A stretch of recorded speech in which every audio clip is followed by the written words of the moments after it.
Halo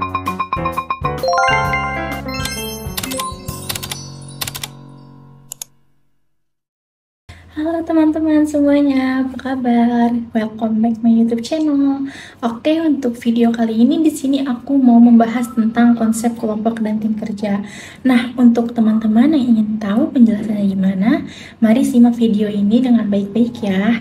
Untuk penjelasannya di next slide ya teman-teman. Silahkan disimak. Saya ingin membahas definisi kelompok. Apa sih definisi kelompok?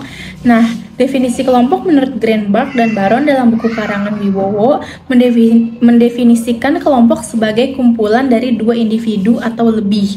Nah, yang berinteraksi menjaga pola hubungan yang stabil, berbagai tujuan bersama, dan merasakan diri mereka menjadi sebuah kelompok. Nah, sedangkan menurut Rival dan Mulyadi menyebutkan bahwa kelompok adalah dua individu atau lebih yang berinteraksi dan saling bergantung untuk mencapai sasaran tertentu. Nah, untuk Sudarmo di dalam bukunya yang berjudul Perilaku Organisasi memberikan definisi kelompok sebagai dua orang atau lebih berkumpul dan berinteraksi serta saling tergantung untuk mencapai tujuan bersama, tujuan tertentu. Nah, sedangkan Indra Wijaya menyatakan bahwa dalam suatu kelompok ini terdapat pengaruh dari perilaku organisasi atau kelompok terhadap perilaku perorangan. Nah, sebaliknya, perilaku perorangan juga berpengaruh terhadap norma dan sistem nilai bersama yang biasanya menjadi perilaku kelompok. Dari beberapa pendapat ahli tersebut, maka dapat diambil inti dari definisi kelompok itu merupakan perkumpulan dari dua individu atau lebih yang saling berinteraksi, yang mana dalam interaksi tersebut ada tujuan yang ingin dicapai. Untuk selanjutnya di sini kita membahas jenis kelompok.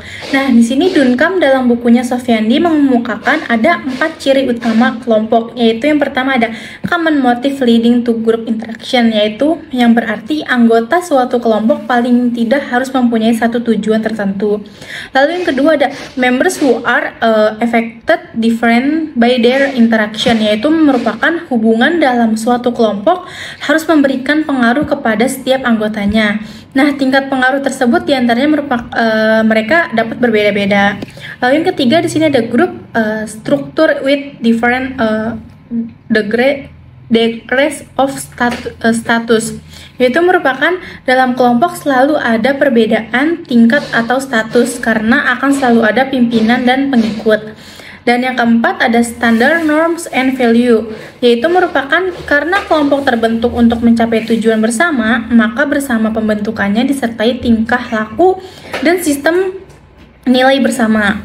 Nah, untuk selanjutnya di sini, sedangkan menurut Rifai dan Mulyadi mengklasifikasikan kelompok menjadi dua, yaitu kelompok formal dan kelompok informal.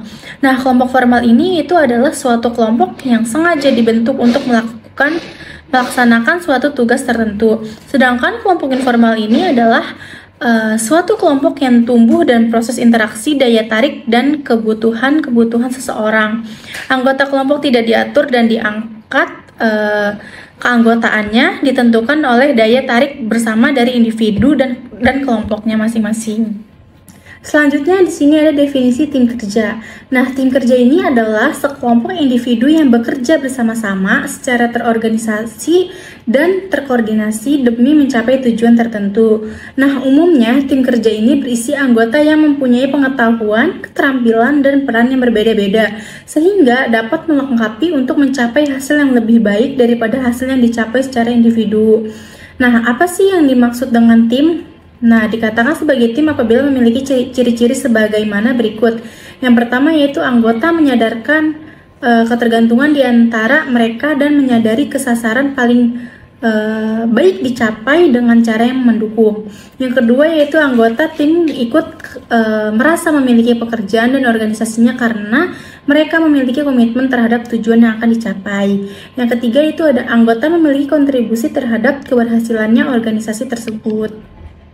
Nah, tadi kita udah membahas tentang pengertian kelompok dan tim kerja.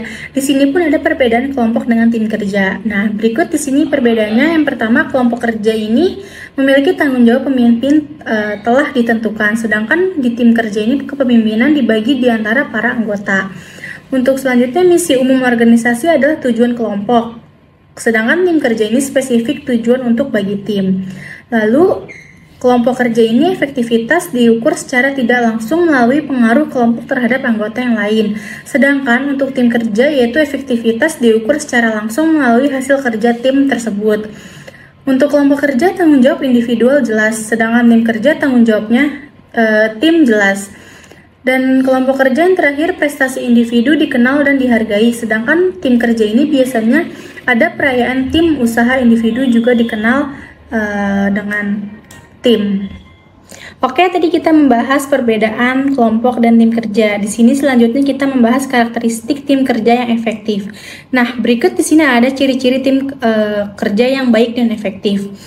Yaitu yang pertama ada tujuan yang jelas dan meninggikan, yaitu merupakan tujuan yang telah dikomunikasikan kepada semua orang. Lalu yang kedua ada struktur yang digerakkan oleh hasil, yaitu merupakan tujuan telah diputuskan bersama oleh semua anggota tim. Mereka berkomitmen penuh untuk mencapainya. Yang ketiga, anggota yang kompeten. Merupakan setiap anggota tim memiliki keahlian yang diperlukan untuk mencapai suatu tujuan tim tersebut. Yang keempat itu komitmen terpadu, yaitu tidak ada yang terjadi dalam silo. Dengan komitmen total dari anggota tim, pencapaian tujuan organisasi menjadi lebih mudah. Yang terakhir yaitu iklim kolaboratif, yaitu merupakan komitmen dari anggota tim dan kepemimpinan yang baik mengarah ke tim kolaboratif dengan lingkungan kerjanya sangat produktif. Oke, selanjutnya di sini kita membahas pembentukan tim kerja.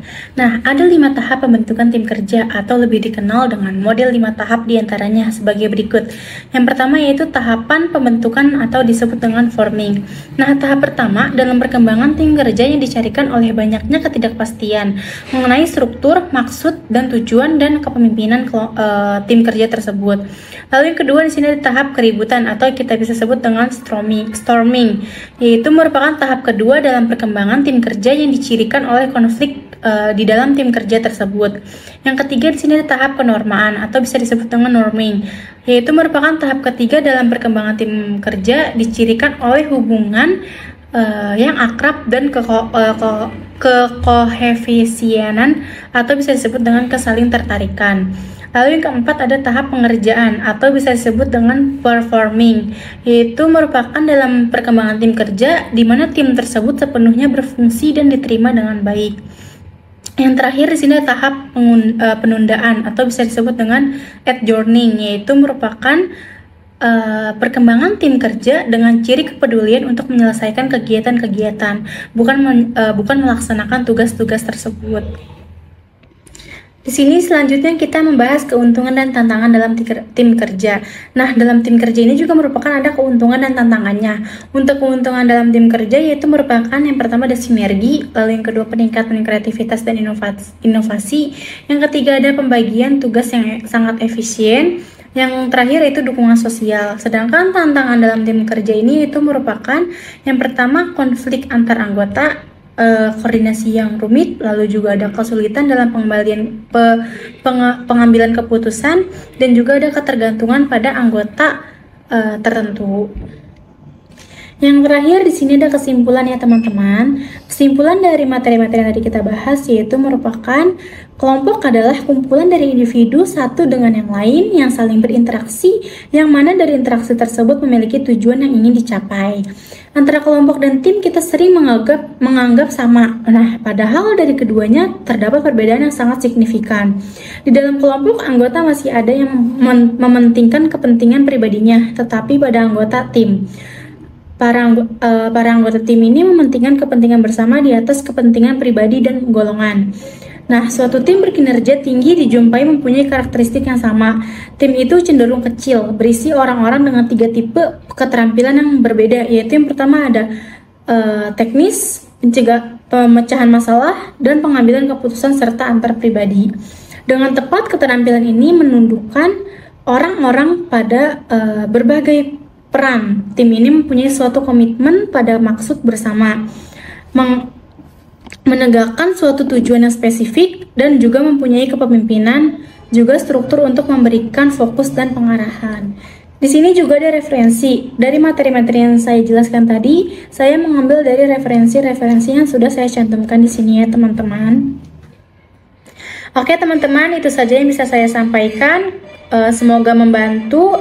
Kurang lebihnya mohon maaf. Terima kasih. Wassalamualaikum warahmatullahi wabarakatuh.